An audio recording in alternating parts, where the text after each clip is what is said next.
മൂന്നാറിലെ സ്വകാര്യ ബസ് സ്റ്റാൻഡിന് സമീപം രൂപം കൊണ്ട ഗർത്തം വാഹനയാത്രികർക്ക് തലവേദനയാകുന്നു. ബസ് സ്റ്റാൻഡിലേക്ക് ഇറങ്ങുന്ന ഭാഗത്താണ് ഗർത്തം രൂപം കൊണ്ടിട്ടുള്ളത്. അപകടം ഉണ്ടാകും മുമ്പേ ഗർത്തം നികത്താൻ നടപടി വേണമെന്നാണ് ഉയരുന്ന ആവശ്യം. അടിസ്ഥാന സൗകര്യങ്ങൾ ഏതുമില്ലാതെ പേരിൽ മാത്രമാണ് മൂന്നാറിലെ സ്വകാര്യ ബസ് സ്റ്റാൻഡ് പ്രവർത്തിച്ചു വരുന്നത്. വിവിധങ്ങളായ പരാധീനതകൾക്കൊപ്പമാണ് ഇപ്പോൾ സ്വകാര്യ ബസ് സ്റ്റാൻഡിന് സമീപം ഇപ്പോൾ ഒരു ഗർത്തം കൂടി രൂപം കൊണ്ടിട്ടുള്ളത്. ബസ് സ്റ്റാൻഡിലേക്ക് ഇറങ്ങുന്ന ഭാഗത്താണ് അപകട സാധ്യത ഉയർത്തുന്ന ഗർത്തമുള്ളത്. വാഹനങ്ങൾ അകപ്പെട്ട് ഏതെങ്കിലും വിധത്തിലുള്ള അപകടം ഉണ്ടാകും മുമ്പേ ഗർത്തം ഒഴിവാക്കാൻ നടപടി വേണമെന്നാണ് സമീപവാസികളുടെയും വാഹനയാത്രികരുടെയും ആവശ്യം. ഇത് നമ്മുടെ മൂന്നാർ പഞ്ചായത്തിന്റെ ബസ് സ്റ്റാൻഡാണ്. ഇതിവിടെ ബസ് സ്റ്റാൻഡ് വന്നിട്ട് ഇവിടെ വലിയൊരു കുഴി വന്നിരിക്കുകയാണ്. എന്നും ഈ കുഴിയിൽ ഒരു വണ്ടിയെങ്കിലും ശരിയാതിരിക്കത്തില്ല. അത് പിന്നെ പിടിച്ചു കയറ്റാൻ ഒരു 10 പേര് വരണം. ഇതൊരു ഭയങ്കര ബുദ്ധിമുട്ടായിരിക്കുക. ഈ മൂന്നാറിൽ ഒരു നല്ലൊരു ബസ് സ്റ്റാൻഡ് ഇല്ലാത്തത് ഭയങ്കര ഒരു ബുദ്ധിമുട്ടിൽ ഇരിക്കുകയാണ്.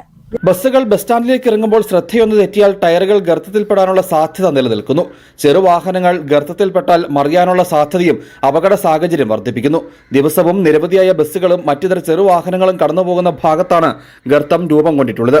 ഈ അപകട സാധ്യത ഒഴിവാക്കാൻ ഏറ്റവും അടിയന്തര ഇടപെടൽ വേണമെന്നാണ് ആവശ്യം. News bureau, Adimali.